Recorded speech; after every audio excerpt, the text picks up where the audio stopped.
Hay personas que cruzan una línea y nadie lo nota al principio. No cambian su rutina, no cambian su tono de voz, no cambian la forma en que te miran. Siguen trabajando, siguen saludando, siguen encajando. Y mientras todo parece exactamente igual, algo por dentro ya no lo es. Hay una frontera interna que dejó de existir. Un límite que antes pesaba y ahora no. Lo inquietante no es que existan personas capaces de cruzar esa línea. Lo inquietante es que muchas veces lo hacen sin que el mundo cambie alrededor. No parecen monstruos, parecen normales. Y esa palabra, normal, es la que hoy vamos a desmontar. Y hoy, en Equilibrio Inestable Podcast, no vamos a narrar un caso, vamos a analizar el mecanismo. Porque cuando entiendes el mecanismo, dejas de depender de la apariencia. Y antes de continuar, si te interesan los episodios donde analizamos el crimen con narrativa, rigor y respeto, sin glorificar la violencia pero sin suavizar la realidad, suscríbete, déjanos tu like, comparte el episodio y quédate hasta el final. Porque después de este episodio, la palabra normal ya no se siente igual. Y ahora sí, vamos a darle.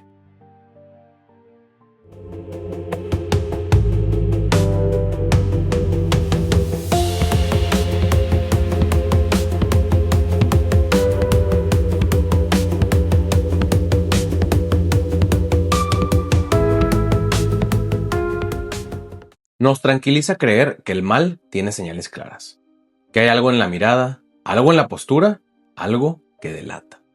Porque si se nota, podemos evitarlo.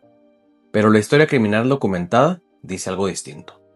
En 1989, antes de su ejecución, Ted Bundy dijo en una entrevista: "We, serial killers, are your sons. We are your husbands. We are everywhere." Somos sus hijos, somos sus esposos, estamos por todas partes. No lo dijo como advertencia moral, lo dijo como descripción estructural.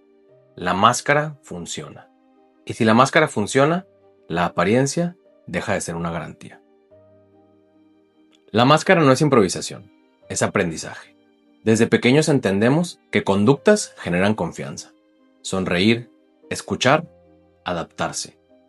La mayoría usa esas habilidades para convivir, pero algunos descubren algo más, que pueden usar estas habilidades para acceder. Acceder a la vulnerabilidad, acceder a intimidad, acceder a control. En 1978, Rodney Alcalá apareció en el programa The Dating Game. Encantador, seguro, carismático. En ese momento ya estaba vinculado a crímenes graves. Eso no es pérdida de control, es compartimentación extrema. Una identidad pública funcional, una identidad privada depredadora. Y aquí aparece una capacidad profundamente humana: dividir, separar. Y cuando esa división se usa estratégicamente, la máscara se vuelve herramienta.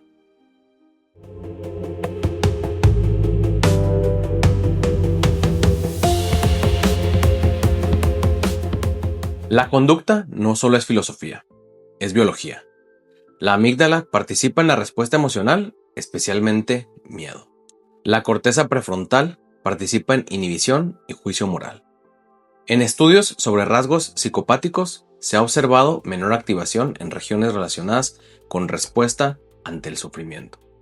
Eso no crea asesinos automáticamente, pero sí puede modificar el freno. Si la culpa pesa menos, si el miedo no paraliza igual, si el remordimiento no quema igual, el límite se vuelve más frágil. Y si además el sistema de recompensa se activa intensamente ante poder o dominación, el cerebro aprende.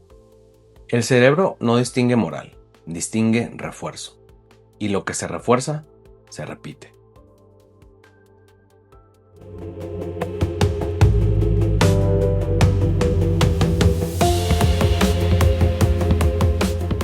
Antes del acto extremo hay pensamiento repetido. Fantasías donde el individuo controla todo, donde nadie lo rechaza, donde nadie lo humilla, donde por fin él manda. Muchos agresores han descrito años de fantasía antes de su primer acto. No despertaron un día distintos, construyeron la narrativa internamente. Primero el pensamiento, luego justificación, no es tan grave, es solo una vez, nadie se dará cuenta. Y cuando el primer cruce funciona, la resistencia disminuye. La escalada no es explosión, es progresión. Hasta ahora hemos hablado del motor, del freno, de la fantasía y del momento en que el otro deja de ser persona. Pero no todas las mentes que cruzan esa línea lo hacen por la misma razón. No todos buscan lo mismo. Si el mecanismo es el motor, los perfiles son el diseño del vehículo. Y entender el diseño importa. Porque no es lo mismo alguien que mata para sentir poder que alguien que mata para sentir algo o alguien que mata convencido de que está haciendo lo correcto. El acto puede parecer similar desde afuera, pero la mente no. Así que ahora vamos a hablar de estructuras, no de monstruos, sino de perfiles psicológicos.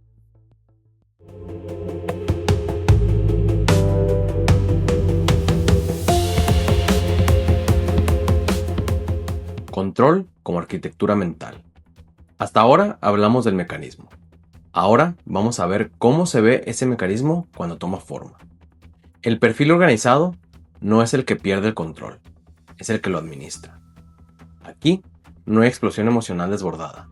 Hay planeación, hay anticipación, hay cálculo.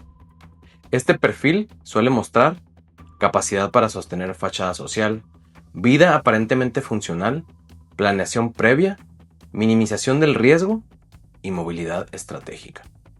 El organizado no actúa desde el caos, actúa desde la estructura. Y eso es lo que lo vuelve inquietante. Porque no necesitas estar emocionalmente fuera de control para cometer actos extremos. Puedes estar perfectamente regulado y aún así cruzar la línea. El organizado entiende que el control externo restaura algo interno. El acto no es arrebato, es ejecución. Y la ejecución requiere paciencia. Dominación como identidad.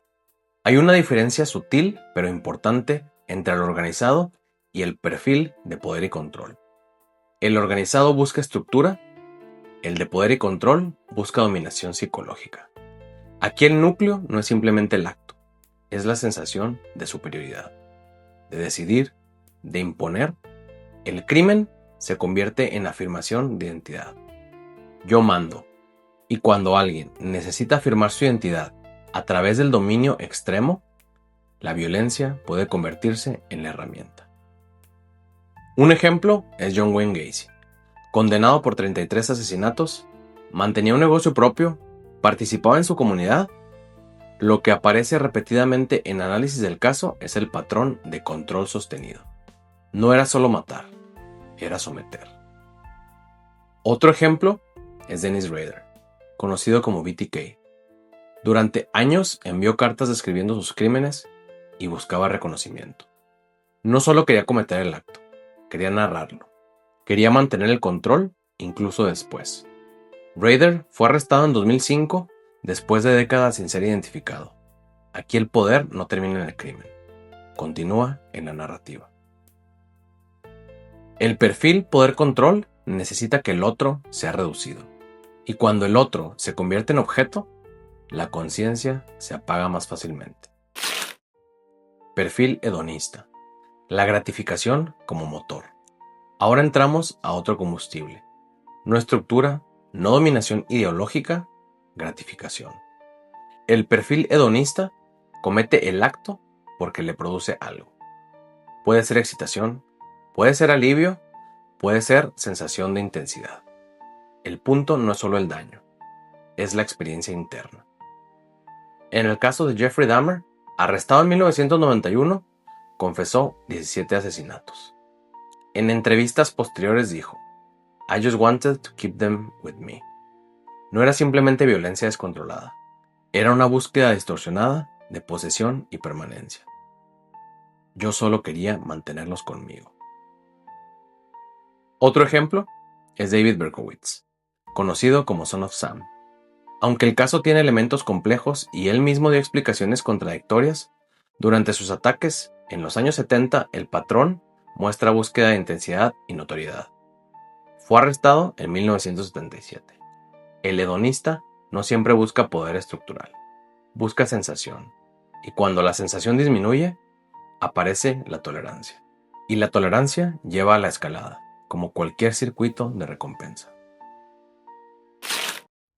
Perfil por misión. Ideología como anestesia moral. Aquí entramos a un terreno distinto. El perfil por misión no se percibe a sí mismo como monstruo. Se percibe como ejecutor. Aquí el crimen se justifica como deber. La violencia no se siente como desviación. Se siente como necesidad.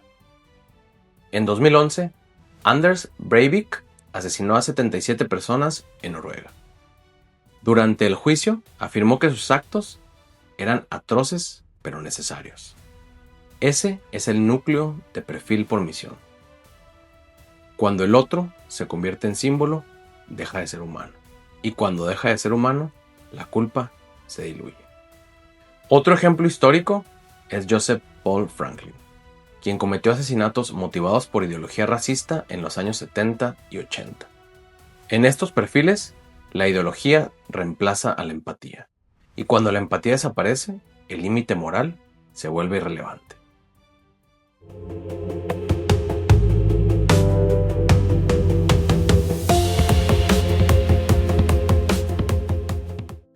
Cuatro caminos, un mismo umbral. Organizado, poder y control, hedonista y por misión. Cuatro combustibles distintos, pero todos cruzan el mismo punto crítico: la deshumanización. Cuando el otro deja de ser persona. Cuando se convierte en objeto, en herramienta o en símbolo. Ahí es donde el freno moral pierde peso. Y aquí está lo importante. No estamos hablando de caricaturas. Estamos hablando de estructuras psicológicas reales documentadas en criminología. No para romantizar, no para justificar, para entender. Porque si entendemos el diseño, dejamos de depender del mito. La deshumanización no empieza en el asesinato, empieza mucho antes. Empieza cuando alguien deja de ver al otro como individuo, cuando lo reduce a etiqueta, cuando lo convierte en categoría. El asesinato es el extremo. La raíz es humana y eso es lo que incomoda, porque significa que el mecanismo no es algo externo a la especie. Es una distorsión de capacidades humanas normales. La capacidad de dividir, la capacidad de justificar, la capacidad de etiquetar. Todas llevadas al extremo.